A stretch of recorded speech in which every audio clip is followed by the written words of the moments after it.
दोस्तों, ये कहानी है उस भारत की जिसको आजाद तो किया गया, लेकिन आजादी के बाद किसने इस देश को लूटा, किसने इसको रोका और किसने अपने निजी स्वार्थ के लिए जनता की उम्मीदों का गला घोंट दिया।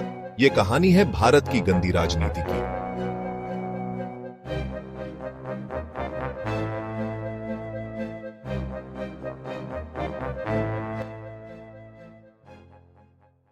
आजादी से पहले ही सवाल उठ चुका था, भारत का असली नेता कौन? गांधी जी का आशीर्वाद लिए हुए नेहरू या दूरदर्शी तेज दिमाग वाला त्याग की मिसाल नेताजी सुभाष चंद्र बोस?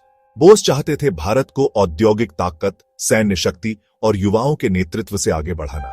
उन्होंने आईएनए आजाद हिंद फौज बनाई, देश को आर्थिक और तकनीकी शक्ति से लैस करने का सपना दिखाया, लेकिन कांग्रेस के अंदरूनी खेल ने उन्हें किनारे कर दिया। गांधी जी ने साफ कहा, नेहरू ही मेरी पहली पसंद है, और सत्ता की चाबी बोस के हाथ से छीन ली गई। सोचिए दोस्तों, अगर बोस होते प्रधानमंत्री तो शायद भारत आज चीन जापान से भी आगे होता, लेकिन इतिहास लिखा गया विजेताओं के हाथ से और बोस को हाशिए पर धकेल दिया गया।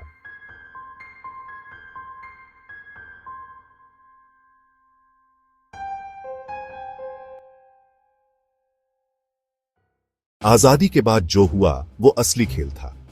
नेहरू सत्ता पर काबिज हुए, लोकतंत्र कहा गया, पर हकीकत में पूरा देश एक परिवार की जागीर बना दिया गया।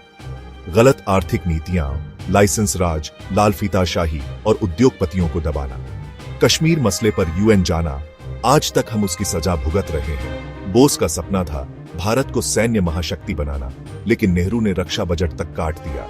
यानी आजादी मिली, लेकिन देश पर राज करने का हक कुछ ही लोगों के हाथ में चला गया। नेहरू के बाद आई उनकी बेटी इंदिरा गांधी और राजनीति में गंदगी और गहरी हो गई। 1974 का आपातकाल, देश की आवाज दबा दी गई। प्रेस पर सेंसरशिप, विरोधियों को जेल। गरीबी हटाओ का नारा दिया, पर असल में गरीबी हटाने के बजाय जनता की आवाज हटाई। सत्ता के लिए हर हथकंडा अपनाया।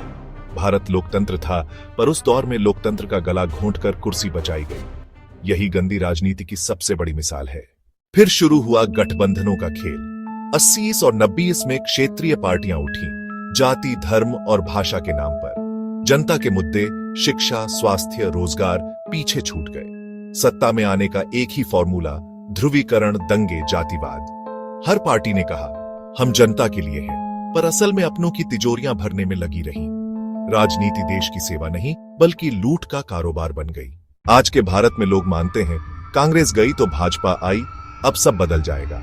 पर सच्चाई यह है कि गंदा खेल वही है, बस खिलाड़ी बदल गए हैं। कांग्रेस ने दशकों तक वंशवाद से देश को रोका, भाजपा ने धर्म और राष्ट्रवाद को एजेंडा बना लिया। जनता के असली मुद्दे, बेरोजगारी, महंगाई, शिक्षा, सब पीछे। किसान आत्महत्या कर रहे हैं, नौजवान रोजगार ढूंढते भटक रहे हैं। मगर सत्ता में जो भी आए, वो पहले अपनी तिजोरी और अपने नेताओं का भविष्य सुरक्षित करता है। सत्ता का खेल वही है, बस नारे बदल जाते हैं। कभी गरीबी हटाओ, कभी सबका साथ, पर हकीकत जनता हमेशा ठगी गई। 2025 में भी हालात बदलें क्या? नहीं। घोटाले, भ्रष्टाचार, चुनावी फंडिंग, मीडिया की खरीद फरोख्त। नेता लड़ते टीवी पर, लेकिन अंदर खाने सब साथ खाते हैं। गरीब और गरीब, अमीर और अमीर।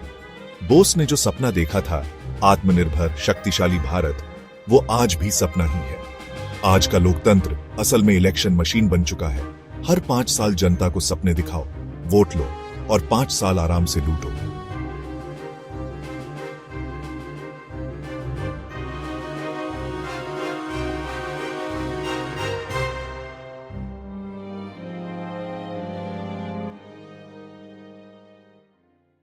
दोस्तों, भारत को आजाद कराने वाले असली नायक सुभाष चंद्र बोस, भगत सिंह, चंद्रशेखर आजाद, उन्होंने ये देश त्याग और बलिदान से बनाया था।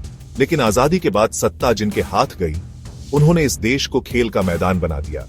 कांग्रेस हो या भाजपा, लेफ्ट हो या क्षेत्रीय दल, सत्ता की भूख सब में एक जैसी है। फर्क बस इतना है कि कोई धर्म के नाम पर खेलता है, कोई जाति के नाम पर, और कोई गरीबी हटाने का झूठा नारा देकर। भारत को बदलना है तो हमें नेताओं पर नहीं, खुद पर भरोसा करना होगा, वरना ये गंदी राजनीति कल भी थी, आज भी है और कल भी रहेगी। मैं हूं आपका नाम, और ये थी कहानी भारत की गंदी राजनीति की, नेताजी बोस से लेकर आज तक की। अगर आपको लगता है कि सच कड़वा है, तो दोस्तों यही सच है।